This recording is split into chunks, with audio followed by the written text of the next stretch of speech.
Babe, pwede naman manligaw. Babe, pwede naman manligaw. Sorry, tol. Sorry.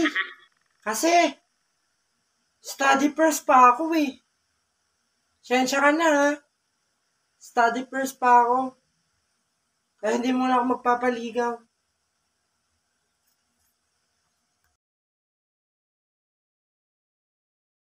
Mahal! Gabot ka! Mahal! Parang pumutok na yan yung palubingan ko! Mahal, palalay naman! Mahal! Uy! Hirap anak.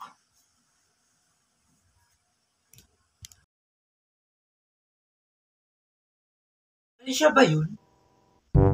Siya ba yun yung study first? Study first daw. Mama, eh?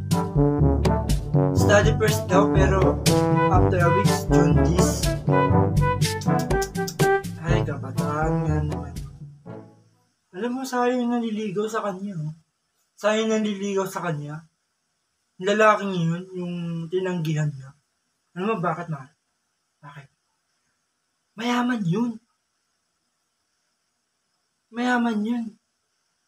Million yung pera nga nun eh. Tapos tinanggihan niya lang. Nasa kanya na nga swerte eh. Tapos tinanggihan niya pa. Talaga, Mars? Kapag ang swerte, dumapo na sa'yo, huwag mo nang pakawalan pa. Alagaan mo. Kasi once na mawala yan, Mars, wala na. Hindi na siya babalik. Kakatok na siya sa ibang pinto. Kaya, pag may swerte, grab mo na. Grab mo na opportunities. So yun lamang, Maria. Andiyan na siya. Mamaya, mariripa tayo.